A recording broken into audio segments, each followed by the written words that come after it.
Y bueno, pues vamos a pasar a la palabra. Vamos a seguir con el Evangelio según Mateo y vamos a retomar, ¿no?, donde lo dejamos, en el capítulo 2, verso 19. Bueno, estuvimos viendo la temática, estuvimos viendo, pues, por la situación que se dio, ¿no? Pues Herodes quería acabar, ¿no?, con ese rey de los judíos que se levantaba, ¿no?, la promesa del rey de los judíos que había escuchado, ¿no? Recordamos la visita de los magos y todo el anunciamiento del Mesías, ¿no?, que se estaban materializando. Y bueno, sabemos que la providencia de Dios, ¿no?, se mostró a Miriam, a José, y ellos descendieron a Egipto, ¿no? Y siempre recalca el evangelista, ¿no?, el apóstol, ¿no?, Mateo, pues que esto fue para que se cumpliese la escritura, ¿no? De Egipto llamé a mi hijo. Y todo lo que ocurrió, ¿no?, en esos sucesos fueron obviamente parte de la providencia divina para que el Mesías viniera, como dice Gálatas, venido el cumplimiento del tiempo, ¿no? Era necesario, pues, que Dios viniera, interviniera en el hombre, pues el hombre no puede redimirse a sí mismo, ¿no? Es incapaz, ¿no?, de un muerto de dar la vida a otro muerto. Porque como dice el apóstol Pablo, nosotros estábamos muertos en nuestros delitos y pecados, ¿no? Entonces Yeshua vino para que se cumpliese la escritura y para proveer, ¿no?, en su providencia una salvación, ¿no?, tan grande. Entonces vimos eso, el descender a Egipto, ¿no? Y bueno, en esa situación estamos, ¿no?, en ese contexto histórico, en ese contexto del Evangelio, donde se estaba fraguando también políticamente un cambio de sucesión, ¿no?, en Judea, en Israel. Herodes, pues, eran sus últimos años, como dijimos, ¿no? Estaba, pues, presto a morir. De hecho, murió. Ya en este verso 19 nos lo dice, en la primera frase, ¿no?, como dice la 116. Mateo 2, 19. Pero cuando Herodes murió, ¿no?, ellos habían descendido a Egipto, pasaron alrededor de 2-3 años en Egipto, ¿no? Y ahí, bueno, no sabemos más, no se nos da más detalle, ¿no?, de qué pasó ahí en Egipto. Ya fue luego a postrer, en el siglo II aproximadamente, siglo III, que empezaron estos evangelios apócrifos, ¿no?, a resurgir con relatos, ¿no?, de lo que pasó en Egipto entre Jesús, ¿no? Encontramos en textos apócrifos estas cosas, ¿no? Sí, se ha especulado mucho, pero el Evangelio no nos dice más, ¿no? Y hay razones por qué. Porque, como hemos dicho, era necesario, ¿no? Los tiempos de Dios son necesarios en nuestras vidas y también lo eran necesarios para que ocurriera todo de la mejor forma, ¿no? Era apenas un niño, Yeshua, ¿no?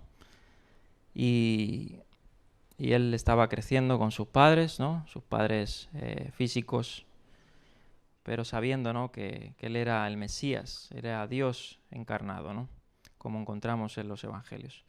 Entonces, en ese contexto estamos, ¿no?, en el verso 19 del capítulo 2 de Mateo, y eso es lo que dice: pero cuando Herodes murió, ¿no?, Herodes el Grande. Ya hemos hablado un poco de la figura de Herodes el Grande,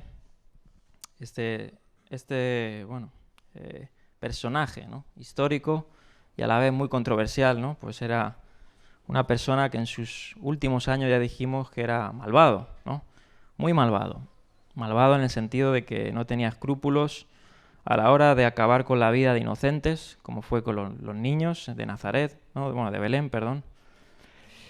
Y no solo con los niños inocentes, sino con sus propios familiares, sus propios hijos, esposas, ¿no?, y todo el que se le venía en mente, ¿no? Entonces, en esos años en que estamos, en el que, pues, Herodes muere, y ahí surge, ¿no?, obviamente,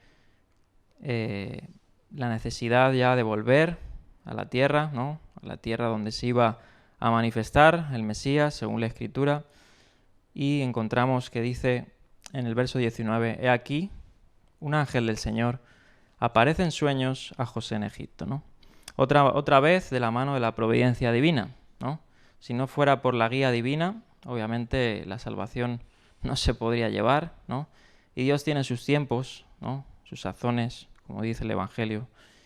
Y en ese contexto pues estamos, ¿no? En el que la guía divina se presenta a José y ellos suben y suben a Jerusalén, ¿no? Bueno, suben a Israel, perdón, a Jerusalén. Específicamente van a Galilea, a la región de Galilea, a la aldea de Nazaret, ¿no? Y sigue diciendo, verso 20, «Al levantarte, toma al niño y a su madre y vete a tierra de Israel, porque han muerto los que buscan la vida del niño», ¿no? Entonces, en eso estamos. Diapositiva próxima. Dice el punto. Mateo da otra referencia histórica que permite fechar los acontecimientos que relata. La muerte de Herodes, ¿no? Herodes el Grande. Esta ocurrió, según los historiadores, en el mes de abril del año 750 de la fundación de Roma, a los 70 años de edad. Según los historiadores, fue una muerte ignominiosa, probablemente como consecuencia de sus muchos crímenes.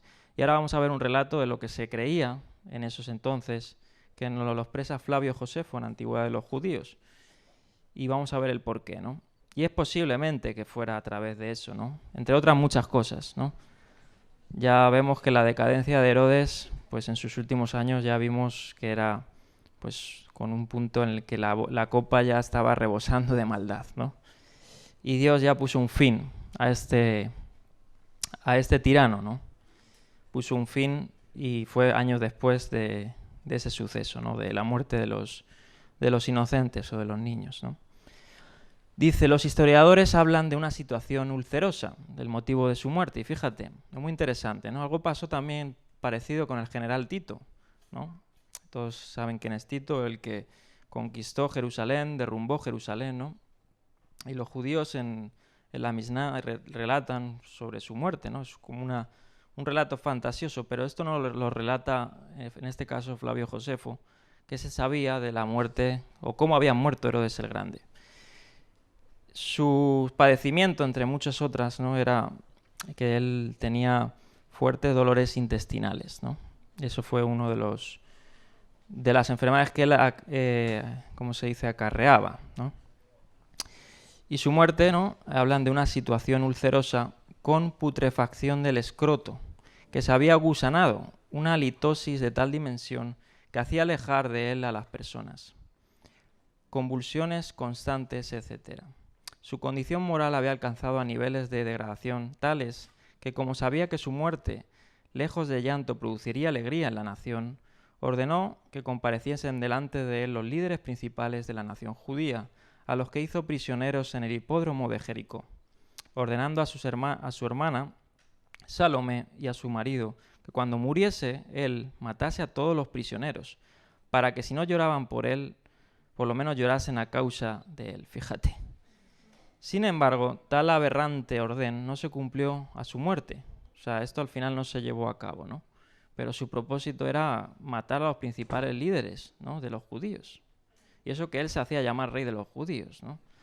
5 días antes de su muerte, gracias Pepi, ordenó la ejecución de su propio hijo Antípater, acusado por él de sedición. Muerto Herodes, el Señor se reveló a José en un sueño por medio de un ángel, como ya había hecho antes para que llevase al niño y a su madre a Egipto, ¿no?, para que se regresase con ellos de nuevo a Israel. Dios había dicho a José que debía permanecer en Egipto hasta que le fuese indicado, ¿no? O sea, la señal era que se llevara ahí, ¿no?, hasta que el Señor le dijera, ¿no? José, como vimos, era manso, ¿no? Era una persona justa, dice el Evangelio, ¿no? Y es notorio ver su conducta, ¿no?, que fue totalmente manso a la voluntad de Dios y no se opuso, ¿no? Y eso nos habla muy bien de José, ¿no? Bien, bueno, voy a leer aquí un relato. Bueno, vamos a ver un poquito la declaración antes de leer ese relato de Alfred Edersheim, un poquito lo que pasó. Pero fíjate la creencia, ¿no?, que se tenía de lo que causó la muerte de Herodes, ¿no? La siguiente diapositiva, este es un relato, un extracto de Flavio Josefo. Y en todo ese relato, bueno, relata cómo murió y qué pasó en esos entonces. Pero parece ser que Herodes en esos entonces, ya como estaba pues en su última etapa, y habían pasado tantas sublevaciones, ¿no?, y habían rumores de que muchos querían quitárselo de en medio, ¿no?, incluso en su propia familia, ¿no? De hecho, este Antipater, que días antes, podemos decir, antes de morir Herodes, que era uno de sus hijos, como cobró tanta fama, se lo quitó de en medio, ¿no?, porque tenía hasta temor de que él se pusiera como gobernante de Judea. Y esto dice Flavio Josefo en Antigüedades. Dice lo siguiente: decían los que se entregaban al estudio de las ciencias divinas y los aficionados a vaticinios que todo esto era el castigo que Dios le imponía por sus muchas impiedades, ¿no? O sea, esta muerte que tuvo Herodes. Y eso va en referencia a la cita. Si leemos toda la cita, ahí tenéis la cita en pantalla. Josefo relata lo que dinamizó, creo que lo comenté. Al parecer Herodes puso creo que es una bandera, ¿no?, de un símbolo del águila, ¿no?, del emperador. Pues estos, podemos decir, gobernantes, ¿no?, daban mucho pleito a Roma, ¿no?, porque eran los que le daban la autoridad, ¿no?, los que le daban pues el poder, ¿no? Entonces, obviamente querían ganarse a los emperadores, ¿no?, a Augusto, a todos los césares que se levantaban, ¿no? Y así pasó también con, por ejemplo, Caifás. Caifás era un sumo sacerdote que lo que hacía era agradar al emperador y cometiendo también muchas cosas injustas a los ojos de la nación judía, ¿no? Y así pasó con todos los gobernadores de Judea, Poncio Pilatos, ¿no?, y otros gobernadores que se levantaban, que lo único que hacían era mirar sus propios intereses, ¿no?, no los de la nación. No juzgaban con justo juicio y no querían problemas con el emperador, y muchas veces en eso era también movida su vara, ¿no? Entonces, Flavio Josefo relata en ese extracto diciendo lo siguiente, diciendo que Herodes había puesto en el templo, había prevaricado el templo, poniendo una imagen, ¿no?, en este caso de un águila, símbolo del emperador. Y dos judíos, ¿no?, por ahí tengo el nombre, no recuerdo, uno creo que era Matatías o Matías, entre ellos, lo que hicieron fue coger esa imagen, ¿no?, coger esa bandera y quemarla y echarla fuera del templo, ¿no? Entonces, cuando Herodes se enteró, mandó matarles, ¿no?, matarles, y esto produjo un gran revuelo, ¿no?, que su propio hijo Antipas, que vamos a ver que es uno de los que luego también persigue mucho a los cristianos, ¿no? De hecho, en Hechos de los Apóstoles vemos su muerte. Antipas mató no cerca de 3.000 judíos por esa rebelión, ¿no? Entonces se comenta, y comenta Josefo, que eso fue pues ya el acabose de Herodes, y a partir de ahí sí que es cierto que relata que días después encontramos cómo esa enfermedad que él tenía se le fue desarrollando, ¿no?, produciendo toda esa dolencia, gusanos, etcétera, ¿no? Entonces ahí encontramos esto, ¿no? Y dice eso es lo que dice Josefo, ¿no? Bueno, hay un comentario muy bueno, yo se lo recomiendo. De hecho, bueno, tengo muchas citas de ese comentario, entre otros, ¿no? Pero es un buen recurso para que nosotros estudiemos los evangelios, y es el comentario de Alfred Edersheim al contexto histórico de los evangelios, ¿no?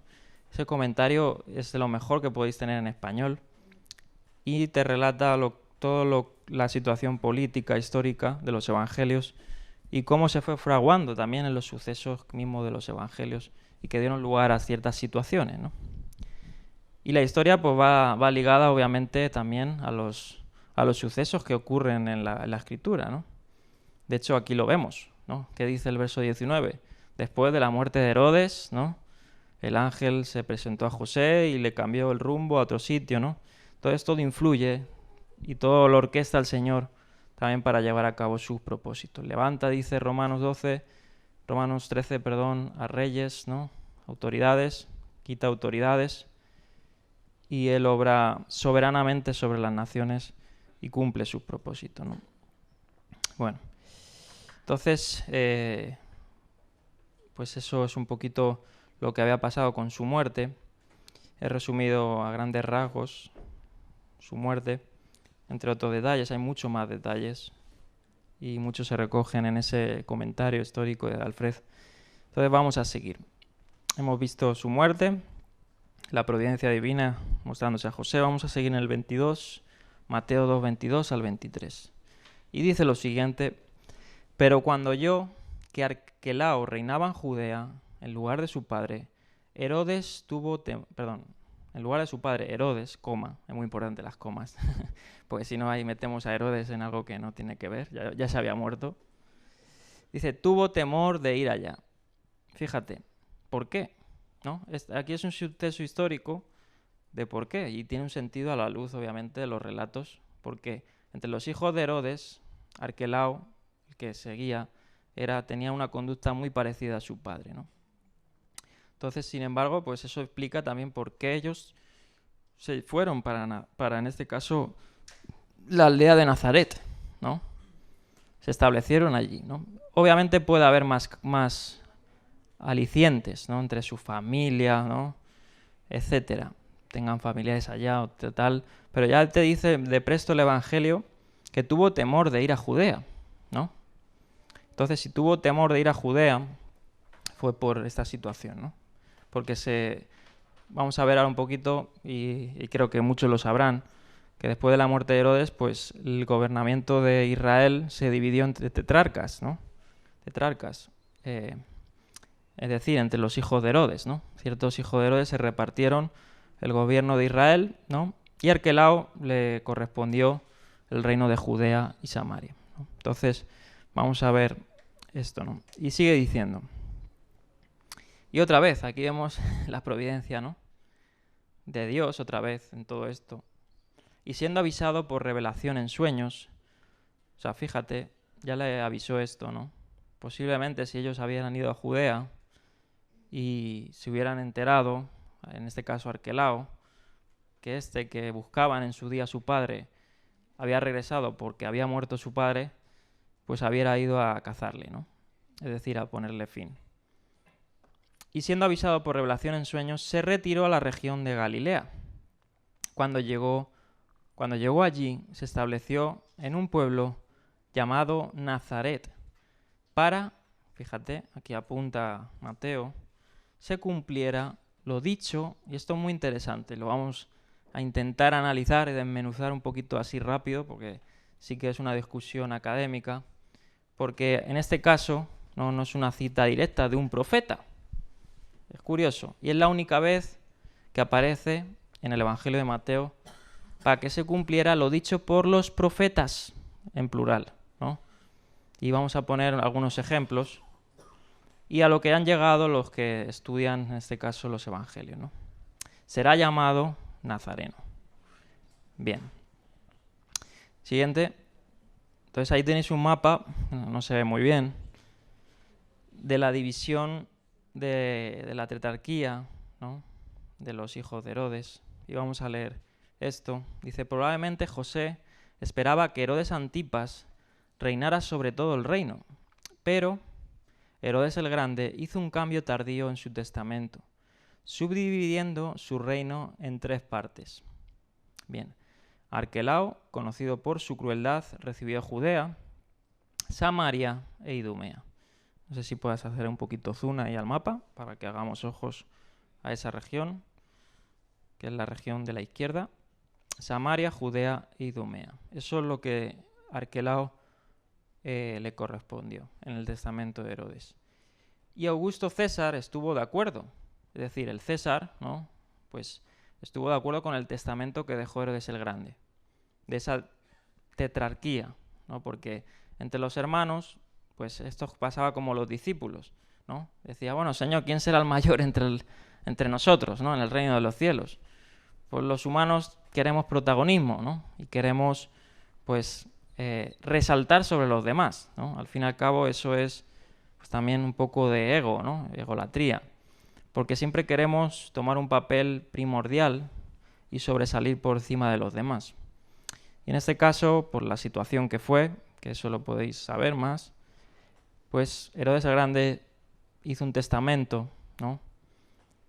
Y en eso con mucha adulación al César, ¿no? Por eso también le gustó. Pero bueno, eso ya es otro punto. Pues dividió entre tetrarcas, ¿no? Es decir, en diferentes gobernantes de toda la región de Israel. Entonces dice así: Augusto César estuvo de acuerdo y le dio el título de etnarca, es decir, arquelao, más honorable que el de tetrarca, y le prometió a Arquelao el título de rey que tenía su padre si se lo ganaba, ¿no? O sea, es decir, si hacía buenas cosas para Roma, le concedería un favor que a sus hermanos no, ¿no? Bien. Entonces, y fue dice, pero, y aquí viene el pero, Arquelao demostró ser un mal gobernante y fue desterrado por mal gobierno en el año 6 después de Cristo. Bien. Roma gobernaba el sur a través de un procurador, pero para entonces José había establecido la familia en Galilea. Herodes Antipas, que reaparece en Mateo 14, 1 al 10, recibió el título de tetrarca y gobernó en Galilea y en Perea, ¿no? Donde se dirigían ahí pues Jesús, ¿no? y José y María. Herodes Felipe, no confundir con el primer marido de Herodías, que no era rey, se convirtió en tetrarca de Iturea, Traconitis y otros territorios. Fue el mejor de los hijos de Herodes el Grande, o sea, fue el más benevolente para con el pueblo, ¿no? Este Herodes Filipo. Jesús se retiró con frecuencia, fíjate, y ahí vemos cómo la conducta de un gobernante pues juega papel donde Jesús se presentaba más o menos, ¿no? Donde más se presentaba al pueblo fue donde gobernaba este Herodes Filipo, ¿no? Porque no era tan estricto, ¿no? A la hora de imponer sus procedimientos, ¿no? Y Jesús se retiró con frecuencia al territorio de Herodes Filipo, ¿no? Lejos del débil pero cruel Antipas, José, guiado por el quinto y último sueño, estableció la familia en Galilea. Bueno, seguimos. Siguiente diapositiva. Bien, entonces se establecieron ¿dónde? En la ciudad de Nazaret, ¿no? Nazaret era una ciudad que estaba en la región de Galilea, como veis, a casi 90 kilómetros al norte de Jerusalén, o sea que había un buen tramo, ¿no? De Jerusalén a Nazaret, ¿no? Hoy en día hay coches, hoy en día hay 90 kilómetros, no es nada. Pero en esos entonces, y siendo una condición humilde, pues 90 kilómetros era un trayecto muy notorio, ¿no? Entonces se establecieron a 90 kilómetros al norte de Jerusalén, en Galilea, donde el Señor le ordenó a José que fuera a Galilea, ¿no? En este caso a la ciudad de Nazaret. El pueblo de Nazaret se hallaba en una cuenca elevada de aproximadamente 2,5 kilómetros de ancho, y lo habitaban principalmente individuos que eran famosos por sus toscas y violentas maneras de proceder. O sea, a los ojos de los judíos, en este caso, que quieras o no, se creían la última Coca-Cola, ¿no? En el desierto, como se dice, los nazarenos eran gente de pueblo, ¿no? Eran como aquí los chistes de Lepe, ¿no? O en México y en Sudamérica los chistes de gallegos, que tanto sufrí. Pues se piensan que los españoles somos todos gallegos, ¿no? En fin. Pues así eran los de Nazaret, ¿no? Los de Nazaret eran gente tosca, gente que tenía maneras rudas o maneras, ¿no? En todo país pasa eso, ¿no? Yo recuerdo a mi pastor Elías que siempre decía que habían regiones en Estados Unidos que eran así, ¿no? Los tejanos, o no sé, o otras personas, ¿no? Que eran gente de leña, de pueblo, de gente que incluso le costaba, pues, saber escucharles, entenderles, ¿no? Posiblemente también, pues, eso influyó mucho en el futuro y lo vamos a ver. Y bueno, tengo tantos datos que no puedo decirlos, En cada diapositiva están las notas al margen, si alguno las quiere. Es un trabajo pues que me ha tomado mucho tiempo el reunir información tan valiosa, pero es de mucha bendición, ¿no? Y bueno, de hecho encontramos que luego, ¿no?, cuando a Jesús, lo ajustician, que dicen, este es nazareno, ¿no? Esto es uno de los nazarenos, ¿no?, por su forma de hablar, de conducirse, ¿no? Porque los judíos etiquetaban, pues estos son samaritanos, estos son nazarenos, estos son goyim, gentiles, estos son griegos, ¿no? Y más en el caso de los religiosos, ¿no? Los religiosos son los que etiquetan más, ¿no?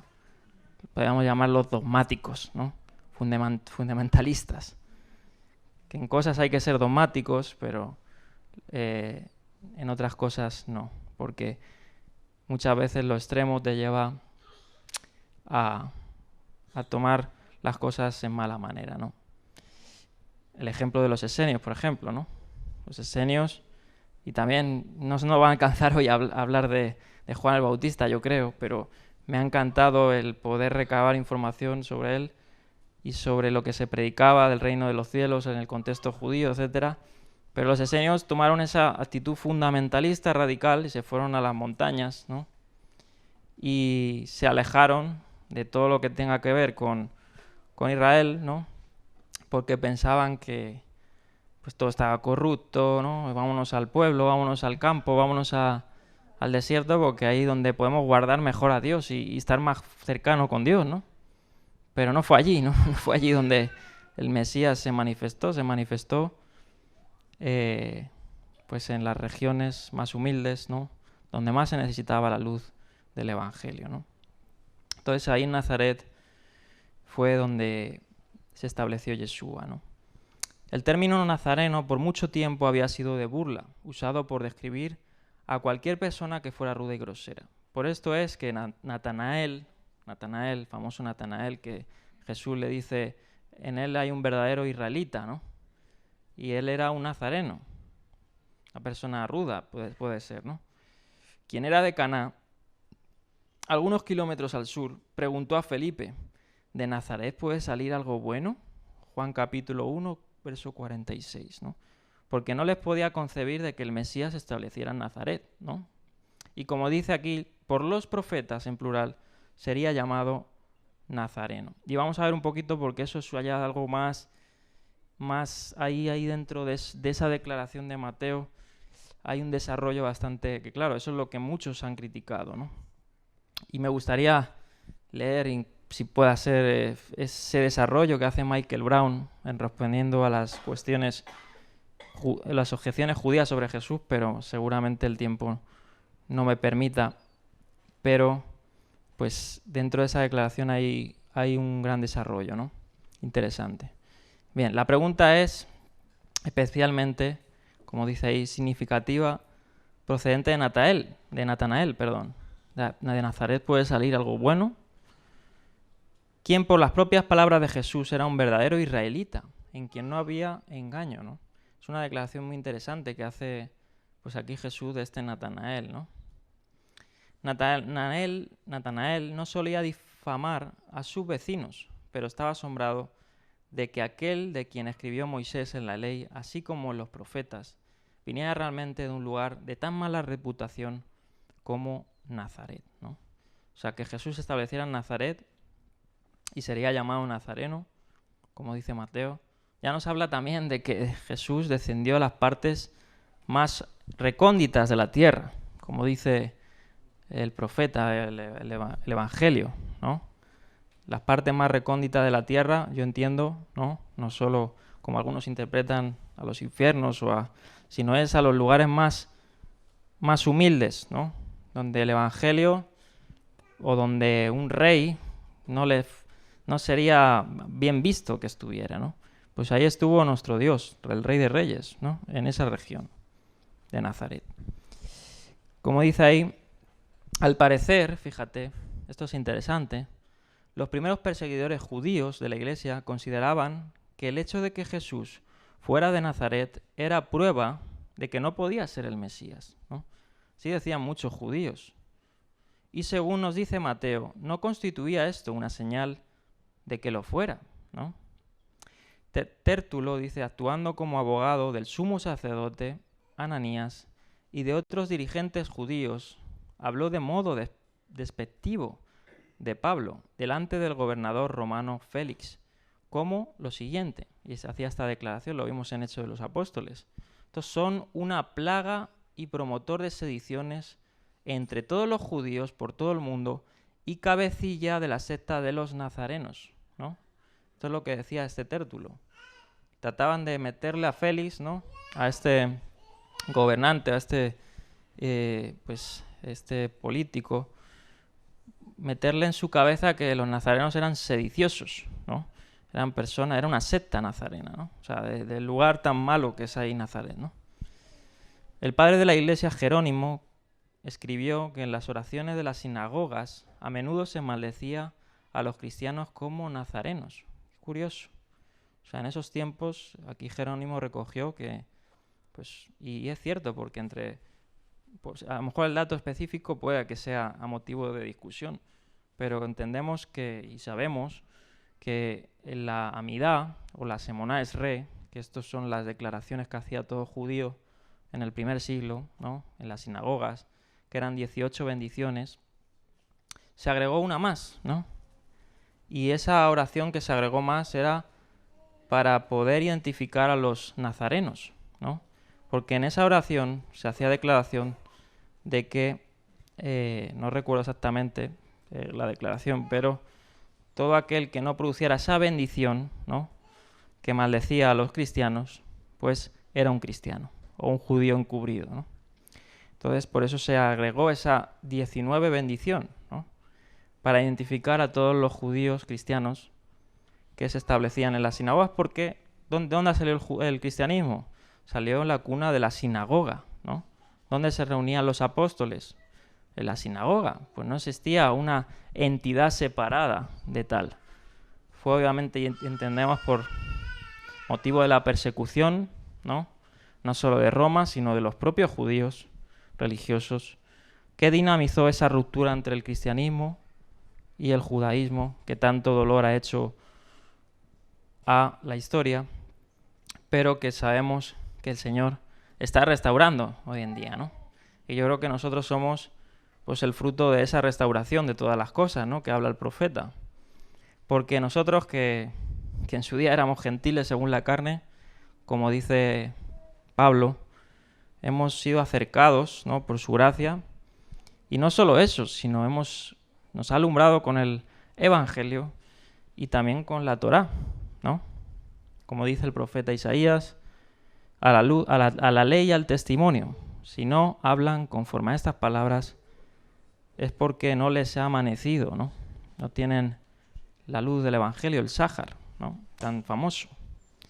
Entonces, nosotros somos dichosos entre los creyentes de que tenemos esta perspectiva que tenían estos nazarenos, ¿no?, que ellos no se oponían a la ley de Dios, sino que guardaban la ley de Dios y practicaban, obviamente, el Evangelio, ¿no?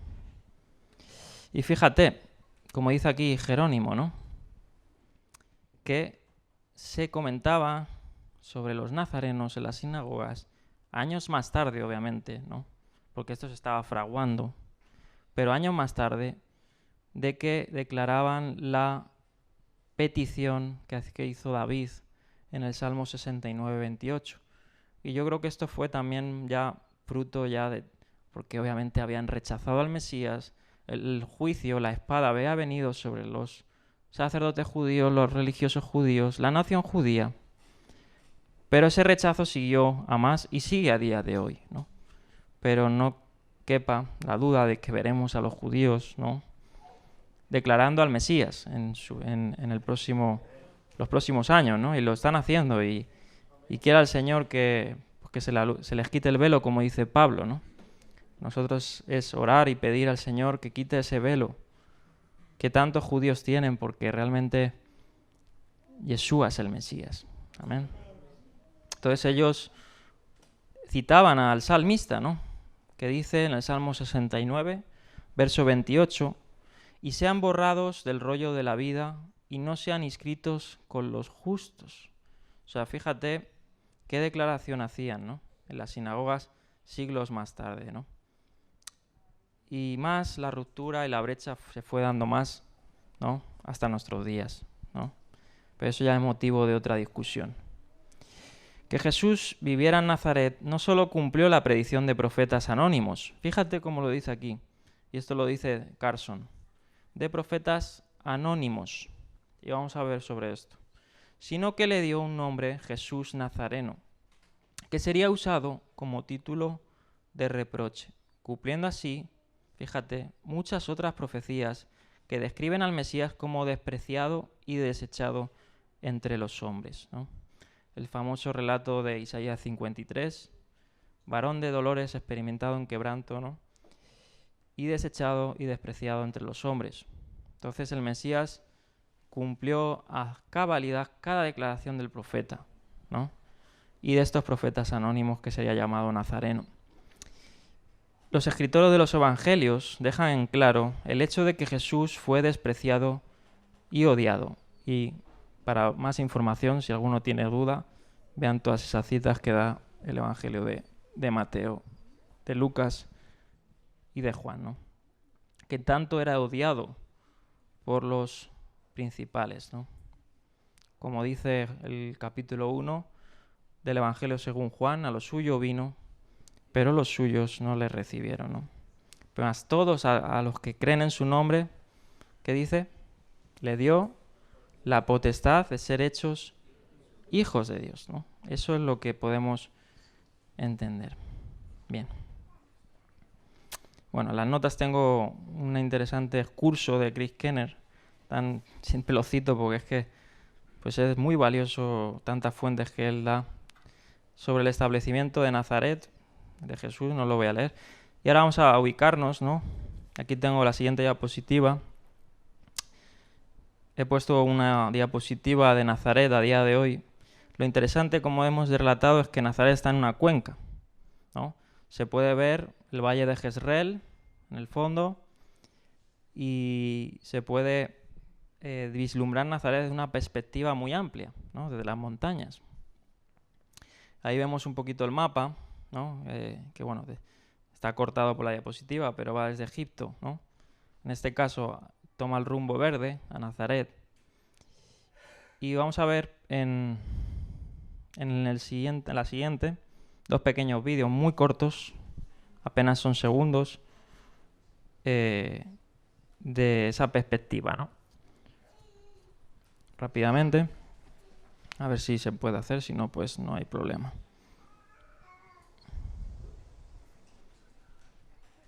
Ahí vemos pues una perspectiva al nivel del suelo, en el que en el fondo se puede ver el monte del precipicio, se denomina así, al fondo a la izquierda. Y este vídeo muestra el valle de Jezreel en diferentes perspectivas, ¿no? Dale al play. No sé si se va a poder. Si no, el ratón ponlo en el proyector ahí abajo. Ahí está. Esto es las diferentes perspectivas. Ahí vemos cómo se puede vislumbrar Nazaret, esa región de Nazaret, el valle de Jezreel, ¿no? Y fue allí donde Jesús se estableció, ¿no? Y en el próximo vídeo vemos a Nazaret en estos días, ¿no? La región de Nazaret, vamos a verlo, cómo se ha obviamente desarrollado. Y ahí vemos pues, la ciudad de Nazaret en estos días, ¿no? Para vislumbrar. Bueno, pues vamos a seguir. Vamos a encender la luz ahí. Bien. Más que ningún otro autor del Nuevo Testamento, Mateo hace constantes referencias a la Biblia hebrea, ¿no? Cuando describe la vida, los sucesos de Jesús en su ministerio, sobre todo el querigma, ¿no? ¿Alguno sabe lo que es el querigma? El querigma es lo que los primitivos cristianos apóstoles anunciaban, que es la muerte y la resurrección de Jesucristo en la cruz, ¿no? Y eso lo vemos en la declaración del apóstol Pedro, en Hechos de los Apóstoles capítulo 2 en adelante. Y eso fue lo que hacía Pablo en las sinagogas, que dice, predicando a Cristo y a este crucificado. Y eso se llamó el querigma, ¿no? La anunciación del Evangelio. Y eso es lo que vemos que Mateo hace constantes referencias, que el querigma, ¿no?, se puede encontrar más que en ningún lado en la Biblia hebrea, ¿no? Cada acontecimiento importante que tuvo lugar en la vida del Mesías tuvo lugar para que se cumpliese lo que se había dicho. Eso lo vimos en los capítulos anteriores, ¿no? Para que se cumpliese lo dicho por el profeta: de Egipto llamé a mi hijo.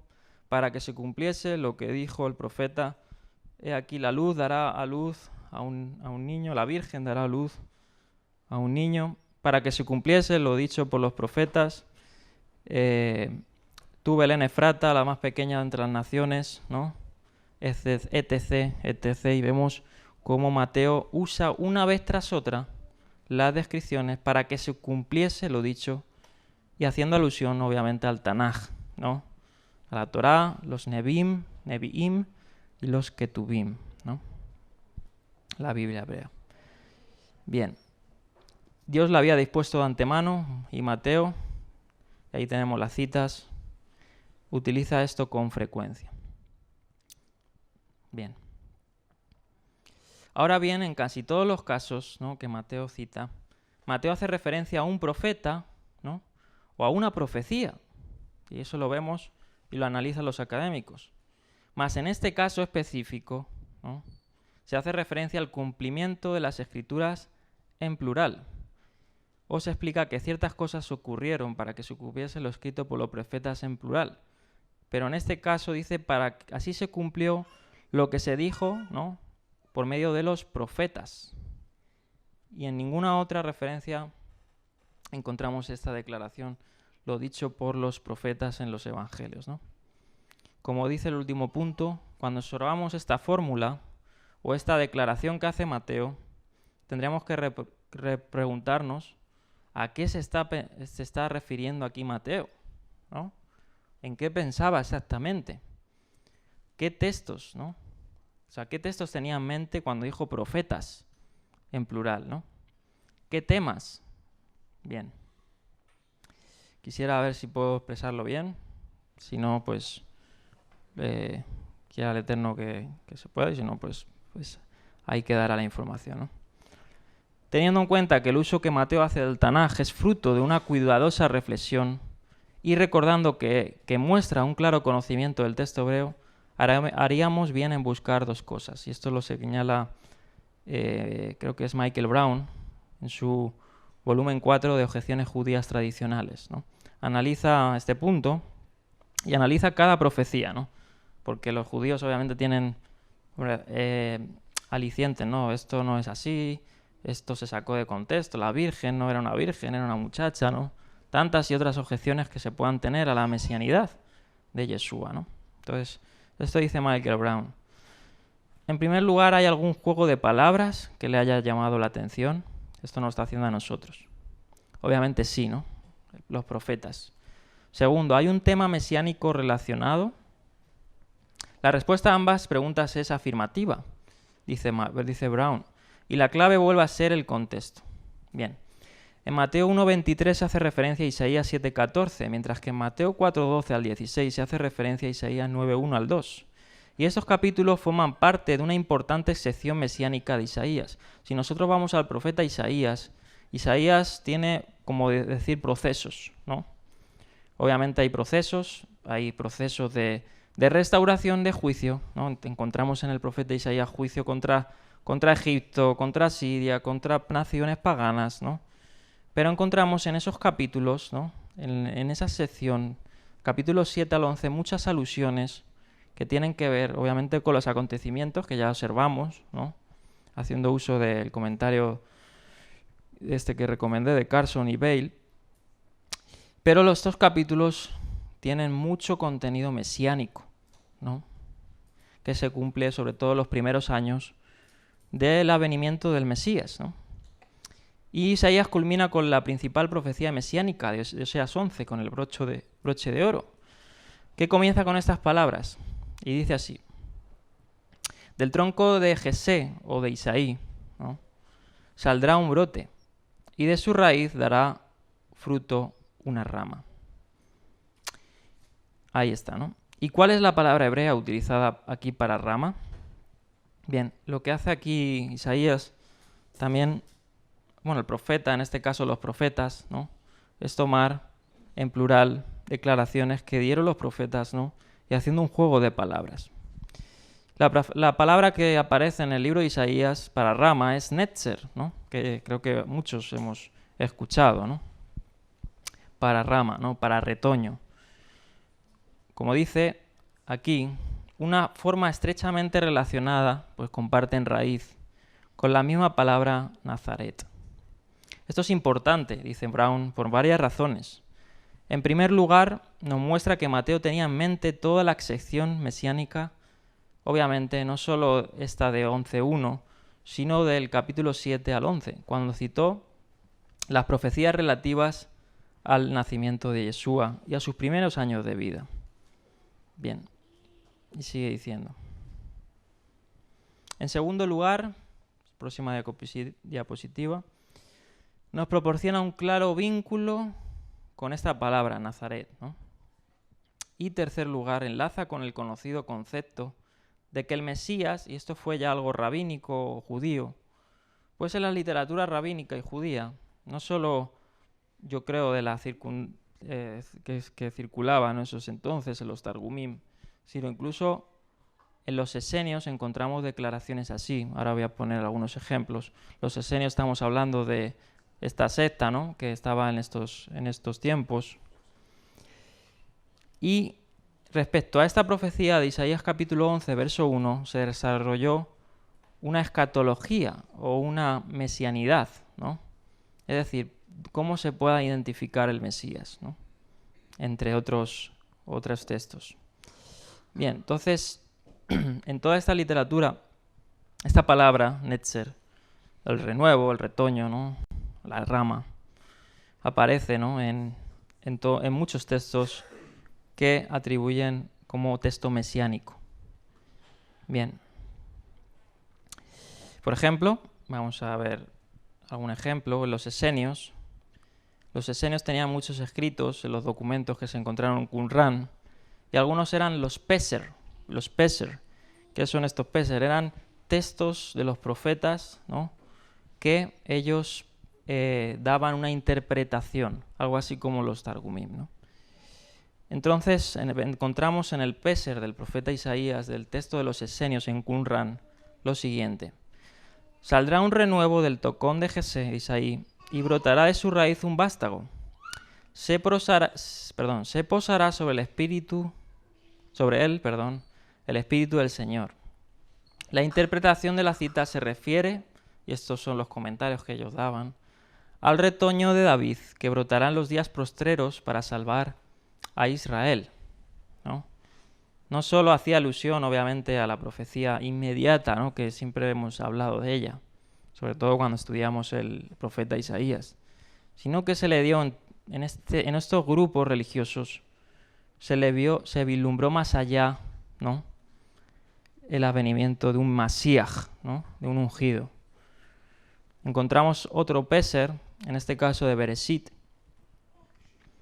Es exactamente, no sé de Génesis 49:10, en los textos de Qumran. Y aparece esta palabra otra vez en estos textos. Dice: hasta que venga el Mesías de justicia, el retoño vástago de David.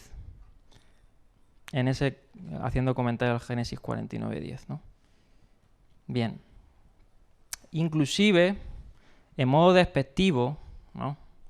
Lo encontramos en el Talmud de Babilonia, haciendo referencia incluso al propio Yeshua, pero en modo despectivo, ¿no? Que se pueda discutir o no, pero hablando de los discípulos de Jesús, cosa que no es cierta, ¿no? Y yo entiendo que estos escritos se hicieron obviamente con el crecimiento del cristianismo y para desvirtuar el cristianismo, ¿no? Siglos más tarde, pero dice el Talmud de Babilonia, en Sanedrín 43b, Jesús tuvo 5 discípulos, ¿no? Matai, ¿no? Algunos la han enlazado ahí con Mateo. Nakai, no sé si algunos le enlazaban con Nicodemo. Netzer, Buni y Todá.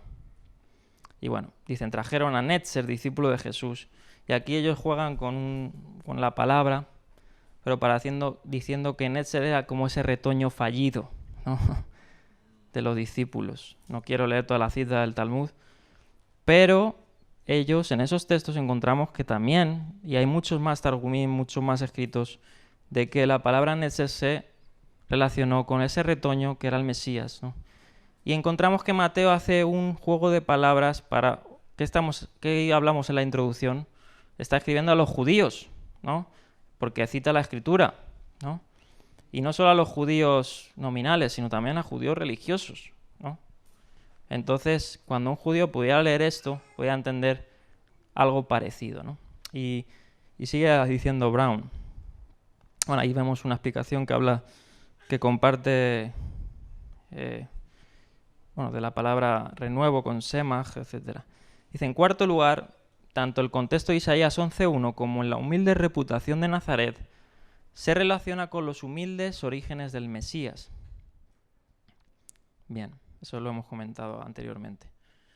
Por lo tanto, ¿no? Hace aquí una conclusión, que obviamente esto es un extracto, porque son muchas páginas de desarrollo, ¿no? Yo he extraído de cosas que he leído, pues he extraído en este caso este texto. Es que tengo otros más, de R.T. France y Carson, que dan también pues su granito muy bueno ante este dilema, ¿no? De por qué será llamado Nazareno, ¿no? ¿Por qué? ¿Dónde sale eso? Bueno, pero me gustó esto de Brown, porque se mete más al contexto, bueno, se mete parecido, porque también se meten mucho ellos. Pero dice, por lo tanto, en lugar de ser algo que Mateo inventó, como si hubiera enseñado a sus lectores judíos, de todos modos, este verso nos recuerda lo perspicaz que fue Mateo al abrir verdadero significado del Tanaj. Y esto no debería sorprendernos, porque dice Brown que tuvo al tutor de tutores, ¿no? Como dice Lucas 24:44, que él les enseñó pues la revelación de la Escritura, ¿no? Bien. Qué privilegio, ¿no? Tuvo Mateo, ¿no? Y tuvo en mente, ¿no? Bueno, vamos a seguir. Hay más razones de esta discusión. Pero esto es muy interesante. Y esto lo relata Brown en esta objeción, respondiendo en su parte final. Pero me gustó. Porque si alguno tiene alguna aliciente, esto no me convence, ¿no? O esto no es tan característico. Él hace un símil con algo que ocurre también con el escritor Esdras, ¿no? Y es muy interesante lo que hace Brown aquí. Dice, como han señalado otros estudiosos, ¿no? Y ahí cita a Carson también, Esdras capítulo 9, verso 10 al 12, vamos a leer ese verso. Dice así, por lo si quieres, bueno, no sé si te va a dar tiempo, se nos va el tiempo.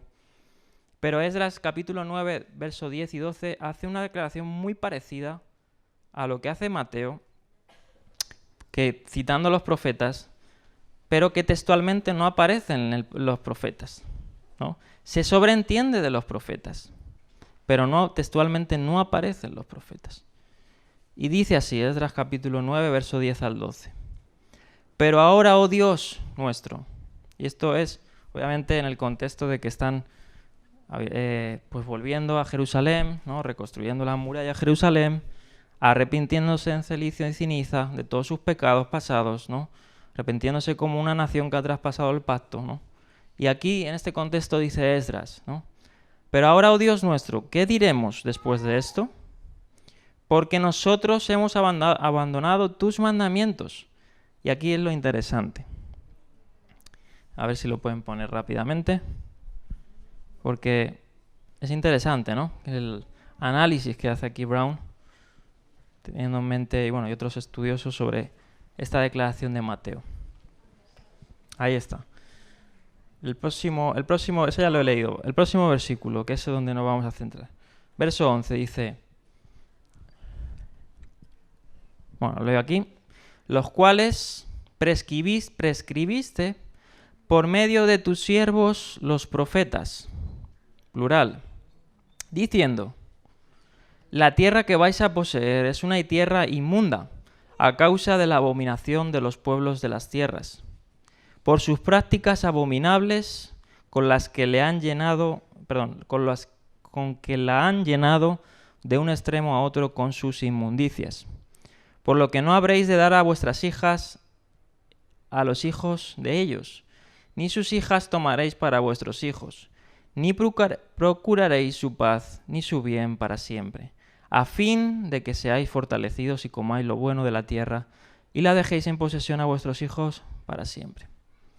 Bien, ¿por qué es importante, no? Aquí recalca Brown. El problema de esta declaración de Esdras, por supuesto, es que estas palabras exactas no se encuentran en ninguna parte de los libros proféticos del Tanaj, ¿no? Vosotros podéis verlo. Vamos a ver qué es profetas, ¿no? Textualmente se puede sobreentender de la ley de los profetas, ¿no? Que han traspasado el pacto, de que algunos se han juntado con hijas de otros pueblos, etc. Pero aquí parece ser que Esdras hace algo parecido a lo que hace Mateo. Dice aquí Brown, irónicamente, ¿no? ¿Se lo estaba inventando Esdras? ¿Falsificó intencionalmente las cosas para engañar al pueblo? ¿O puesto que estaba citando estas palabras a Dios en la oración, estaba tratando de engañar al Señor? Dejado a un lado el sarcasmo, está claro que estaba resumiendo y parafraseando el mensaje constante de los profetas de Dios. Nótese que se refiere a los profetas, en plural, al igual que lo hizo el mismo Mateo, aunque a primera vista parezca que se trata de una cita literal. Véanse, etcétera, textos que tienen que ver. Por supuesto, alguien podría argumentar que Esdras estaba citando algunos libros proféticos perdidos, pero también podríamos argumentar lo mismo de Mateo, ¿no? Esdras se limita a repetir el mensaje coherente de los profetas con sus propias palabras, y Mateo hacía referencia a un tema mesiánico común de la época, ¿no? Como hemos visto, entre otros textos, que hay muchos más, ¿no?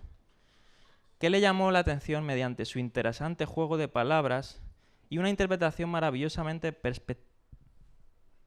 perceptiva y rica, ¿no?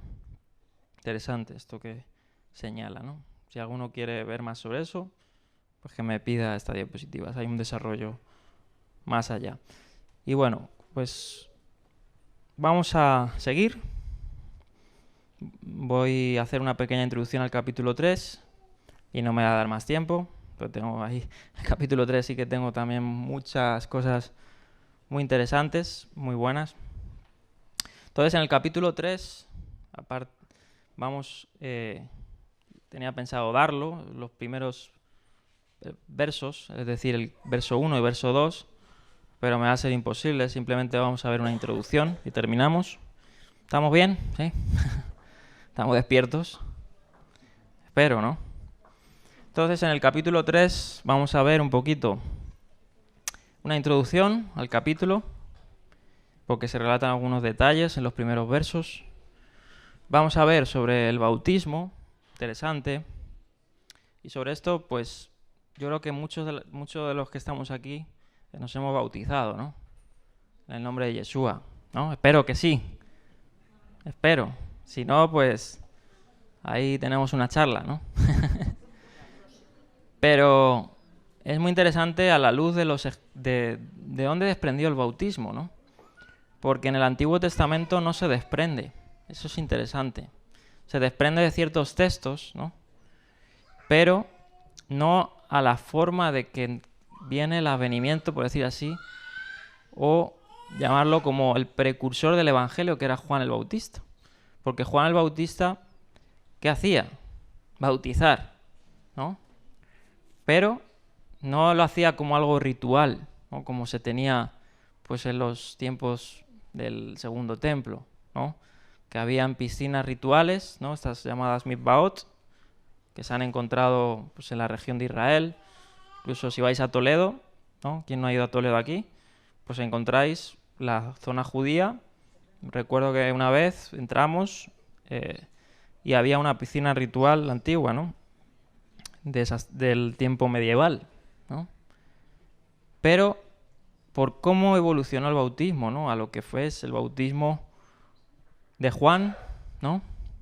Y posteriormente el bautismo en el nombre de Yeshua, etc., ¿no? Y cómo luego se convirtió en un sacramento en la iglesia, etc., etc., ¿no? Bueno, eso es un desarrollo muy interesante que me ha gustado mucho, pero no sé si no va a alcanzar hoy. Pero luego vamos a ver, eso también es muy importante. Me gusta mucho la historia, pero a algunos le puede aburrir, ¿no? Pero en el capítulo 3 se da otro giro, porque en el capítulo 3 ya han pasado aproximadamente 30 años desde el nacimiento de Jesús. Claro, 30 años es mucho tiempo, ¿no? Y en todos esos años el único que nos da detalles es el Evangelio según Lucas, y nos lo da en pinceladas, ¿no? Entonces hay que entender un poquito qué pasa en esos 30 años para entender lo que pasa luego con Juan el Bautista, con Jesús. Por eso otro excurso, sí, podemos llamarlo así, en inglés cursus, no sé, como un índice, un paréntesis, ¿no? Tengo otra para la condición política que da Alfred Edersheim muy buena de esos 30 años después, ¿no? Bien, y luego pues entrar en materia, Mateo 2, verso 1 al 2, que yo creo que esto lo daremos el próximo sábado, porque en esto me puedo tirar hasta 2 sábados, solo en estos versos. Pero vamos a hacer una introducción al capítulo y terminamos. Bien, introducción al capítulo 3, próxima diapositiva. Dice aquí, dice Mateo, pasa de la infancia de Jesús al tiempo que va a comenzar su ministerio público. O sea, todo ese tiempo, ¿no? Todos los detalles de los años de infancia, adolescencia, juventud del Señor quedan reservados para los hombres, dice aquí Pérez Milós. Es decir, que no se nos es revelado. Luego salió, como he dicho, los textos apócrifos de Egipto, ¿no? Luego hasta los judíos tomaron eso como que Jesús tomó de Egipto magia y cosas así, ¿no? Cosas locas. Pero en eso no se nos dice nada. Entonces quedan reservados para Dios solamente, ¿no? Al hombre le gusta siempre meterse, ¿no? Como dicen ahí, como también se afluenció, como dice, se hizo viral, ¿no? El tema de cuando Jesús resucitó, ¿a dónde fue, ¿no? Algunos dicen que fue para la India, ¿no? Y están esos textos apócrifos que te hablan de eso. Y siempre el hombre quiere saber ahí detalles que son, si Dios no los ha registrado es porque no los cree necesarios. Pero el Evangelio según Lucas dice, estas y muchas otras cosas más, de todos los dichos de Jesús, se podían haber, o sea, no se podían haber escrito porque ni toda la vida hubiera bastado y libros para hacerlos, ¿no? Entonces nos dejó lo esencial, ¿no? Y lo primordial, que son los 4 evangelios, ¿no? Y los testimonios de los apóstoles, ¿no? Entonces nos quedan reservados, ¿no? Pero son conocidos por Dios. La Biblia no es un libro, dice Milós, me gusta esto que dice, no es un libro de curiosidades, claro que no lo es. Si tú solo estudias la Biblia de esa forma, pues está mal, ¿no? A mí me gusta mucho, soy curioso, pero obviamente reconozco que si no tienes lo fundamental, ¿no? Como dice Hebreos capítulo 6, lo fundamental anclado a ti, ¿no? Te puedes perder por esas curiosidades y por todas esas vicisitudes, ¿no? Y lo encontramos en la rama de las ciencias bíblicas, ¿no? Por allí hay gente que le gusta mucho el misterio, se van a por esa rama de las ciencias bíblicas. Tenemos el caso tan famoso de Limud, por ahí en el Perú y en otros lados, de estos seminarios, dije, ¿no? De ciencias bíblicas que te quitan el velo, ¿no? El velo religioso. Por ahí ha salido este famoso remanente, no voy a decir nombre, pero que también está con las ciencias bíblicas, ha mamado de esa información y les ha llevado a poner en duda cosas muy fundamentales, ¿no? Por eso, como dice Milós, no es un libro de curiosidades como tal, sino lo que se expresa en las Escrituras es, obviamente, como decían luego los catecismos, la Biblia es el estándar de fe y conducta. Y afirmo eso, ¿no? Y se recoge en ella, dice, la revelación, dice Milós, que Dios da de sí mismo al hombre para que le conozca, ¿no? Ese es el fin. Y el pacto de Dios con el hombre, ¿cuál es? Y seréis vosotros mi pueblo, yo seré vuestro Dios, ¿no? Y luego en Apocalipsis que dice, repite lo mismo, dice, haré un tabernáculo sobre vosotros, ¿no? Pondré mi tabernáculo sobre vosotros, ¿no? Etc, etc. Es decir, lo que el final es, lo que Dios quiere es una redención para, ¿qué? Para una comunión, ¿no? Para una relación. Tan famosa la frase, ¿no? Religión, no, relación. Y es verdad, ¿no? Obviamente la religión es necesaria, ¿no? Pero la verdadera religión, no la que son de hombres y argumentos de hombres, ¿no? Entonces eso lo dice Miló, dice, por tanto hay asuntos que no son de importancia para este cometido, que quedan reservados como es el tiempo de la vida y privada de Jesucristo en Nazaret.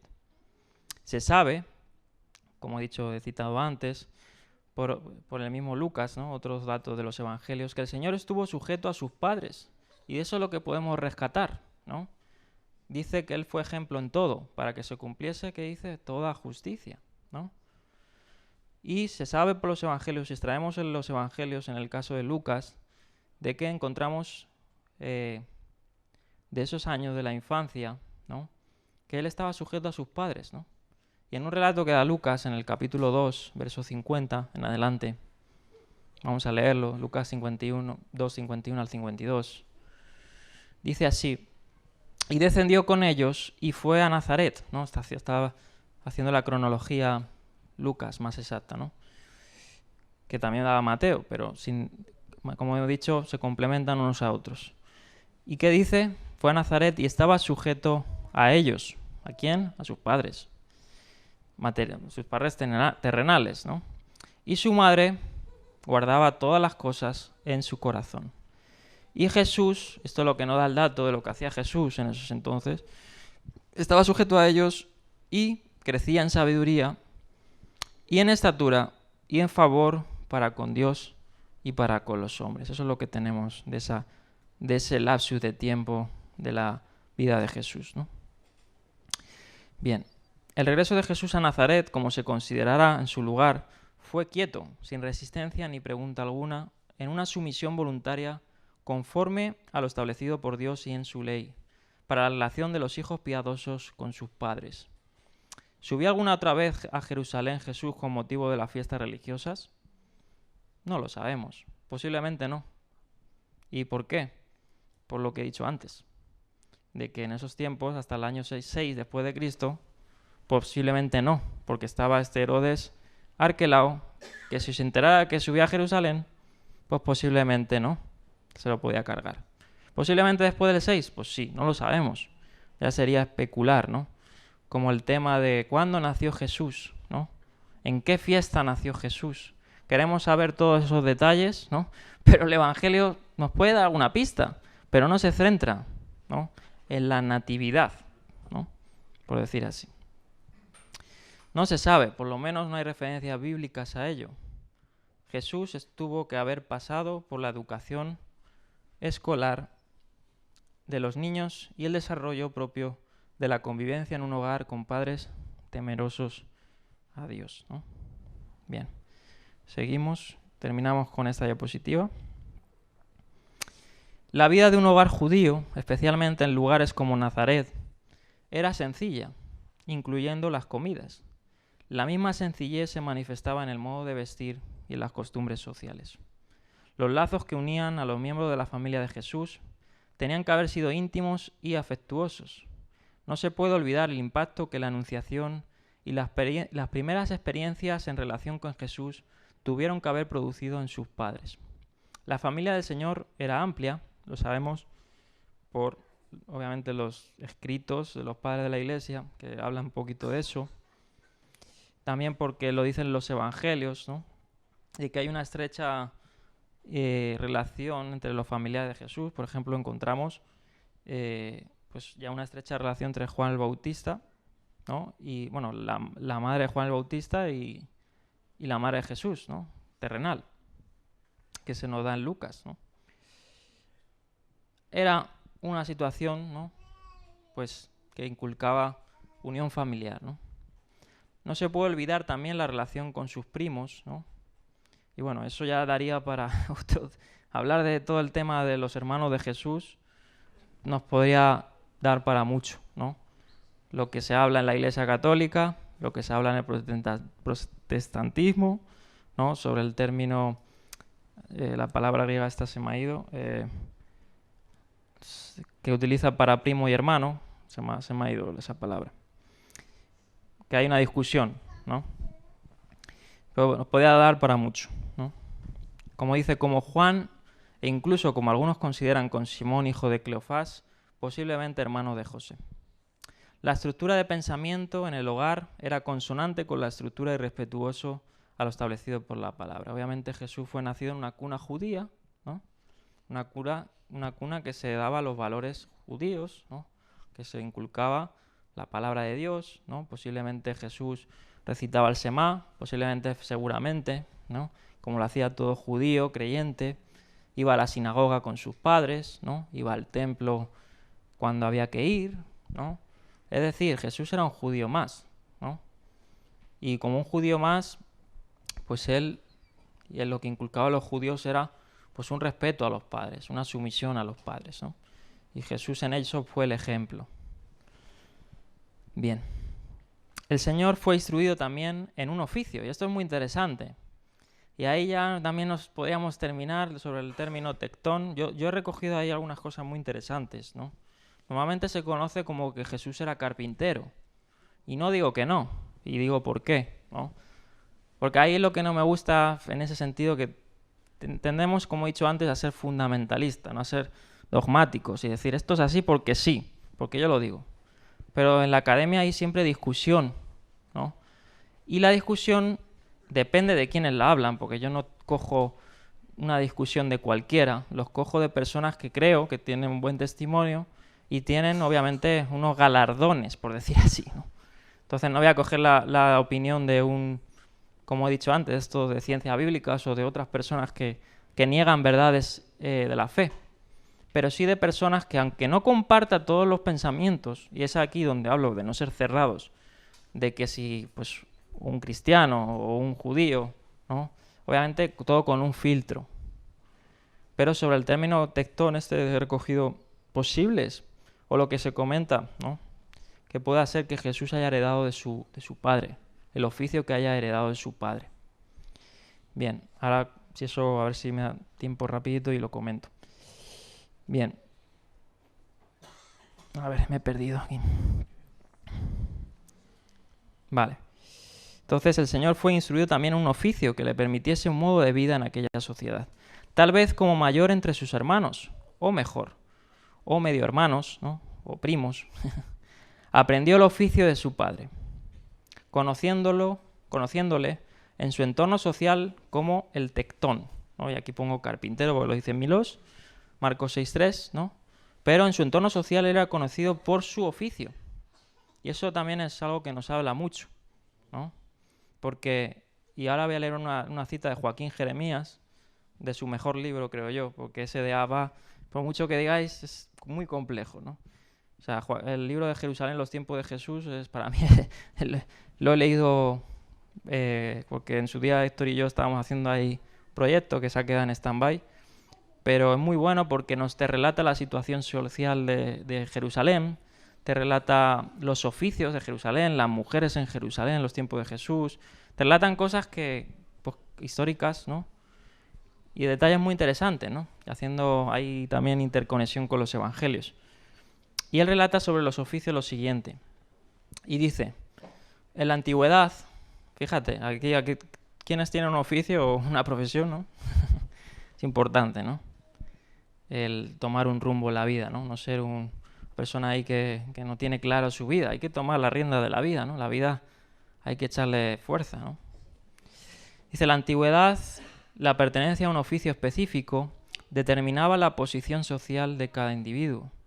Dice Jeremías, los gremios que agrupaban a los artesanos en función de sus conocimientos y las obras hechas no solo estaban constituidos por hombres iguales, sino que en la mayoría de las ocasiones por familiares que constituían la agrupación gremial a lo largo de las generaciones. O sea, que ese gremio se pasaba de padres a hijos, de hijos a padres, así como muchos hemos heredado, ¿no? ¿Cuántos no han sido en la hostelería? Pues han heredado el bar de su padre, ¿no? O hay de esos, en España hay bares centenarios, ¿no? O bares o sitios de zapaterías y cosas así, ¿no? En el centro de Madrid. pues eso era algo muy antiguo. Hoy en día los hijos no quieren saber nada del trabajo de los padres, tristemente. O toman otro rumbo porque quieren ser influencers, ¿no? O yo qué sé, ¿no? Bueno, pero en la antigüedad lo que se heredaba de los padres era el oficio, las buenas maneras, ¿no? La educación y cosas que eran, pues, que hoy en día se tienen por ausencia, ¿no? Y sigue diciendo Jeremías, los gremios formaban un círculo con mentalidad característica. Sus ideas solo eran comprensibles para quien estaba familiarizado con aquella mentalidad. Y los secretos de cada oficio solo eran transmitidos de maestros, aprendices y de generación en generación, ¿no? Bien, y como dice Marcos, pues Jesús era conocido como el tectón, ¿no? Y voy a comentar un poquito sobre la palabra. Antes de comentar eso, voy a leer el último punto. En un entorno como el de Nazaret, Jesús estuvo en continuo contacto con la naturaleza, con una notable observación de los hombres y sus actividades, como se notará luego en sus enseñanzas y durante su ministerio. La observación de los pastores guiando y apacentando las ovejas, ¿no? Tuvo que haberle impactado notablemente, incluso pudo observar el comportamiento de los zorros para comparar luego la actitud de Herodes con la costumbre de ese animal, ¿no? Como dice aquella zorra, decirle aquella zorra, ¿no? Lo comenté la otra vez, ¿no? En alusión a ese pasaje de Cantares, ¿no? Que la zorra echaba a perder la mies, ¿no? Las cosechas. Bien, bueno, aquí entra ya la especulación, las curiosidades, pero bueno, yo voy a comentar lo que se comenta, y esto está sacado del diccionario bíblico del Exam, de la palabra tectón. Bien, en los tiempos bíblicos el término carpintero, ¿no? Y vamos a ver también un poquito de dónde salió que Jesús era carpintero, así rápidamente, tenía un significado mucho más amplio, no solo era carpintero, ¿no? Que el que tenía en la actualidad. O sea, posiblemente pueda ser que fuera carpintero, ¿no? O posiblemente no, otra posibilidad, ¿no? Podía referirse también, y esto dice este diccionario del Exam, que son por muchos académicos, de hecho, de lingüistas, a los oficios de, grabador, artesano, albañil o cantero y artífice. Y aquí te da algunos pasajes. Albañil en el sentido constructor, ¿no? Y yo tengo ahí un desarrollo que hace una persona académica de que posiblemente podía ser, y lo hace en el sentido porque después aparece la palabra maestro, ¿no? Y aparece la palabra arquitectón, ¿no? Que es ese juego de palabras, ¿no? O esa unión de dos palabras, ¿no? Arquitectón en el sentido de constructor o oficial constructor que construye. Y también vemos en parábolas de Jesús de construcciones. ¿Qué dice la parábola del que construye la casa sobre la qué? Sobre la roca y sobre la arena, ¿no? Puede ser que también, imagínense, que Jesús fuera albañil o constructor, ¿no? Puede ser, ¿por qué no? Por ahí también Eric comenta de hortelano, ¿no? O labrador, puede ser, ¿no? Que trabaja con las manos, ¿no? Pero hay también alusiones muy buenas para eso, ¿no? Y no voy a leerlo porque es un desarrollo muy largo, está muy bien. Posiblemente, si fuera arquitecto, encontráramos que él y su padre luego fueran porque se comenta, mira, voy a leer esto rápido. Dice, Antipas, tetrarca de Galilea y Perea entre los años 4 al 39, en esa época de Jesús, había hecho de Séforis, que era una ciudad muy cercana a Nazaret, que Séforis la había construido Antipas, ¿no? Para ganarse también el favor de Roma, había hecho la capital de aquel territorio. La había fortificado y la había embellecido con tan grandes obras públicas, para lo que había sido precisado contratar a cientos de obreros, carpinteros y artesanos. ¿Quién sabe? Puede ser que Jesús fuera allí, ¿no? A esto se añade que Séforis se encuentra a solo 5 kilómetros de Nazaret, es decir, a 1 hora a pie. Si imaginamos a Jesús y a José, artesanos que sabían trabajar la piedra y la madera en una pequeña aldea en la que no había mucho trabajo, claro, Nazaret, ya hablamos, bueno, yo y Héctor hablamos un poquito de la arqueología del Nuevo Testamento y citamos a Nazaret, de los hallazgos que hay, y Nazaret también era una aldea pequeña. es bastante verosímil pensar que ambos hubieran trabajado allí, esporádicamente o de modo estable. Justo en los años anteriores al comienzo de la vida de Jesús, de hecho, esto es lo que nos muestra al principio, porque le dice el hombre que hacía milagros. Así pues, y puede ser no literal, ¿no? Puede ser inclusive por las manos, ¿no? Pero yo creo que es más literal, algunos conjeturan eso. Así pues, José y Jesús fueron, ¿no?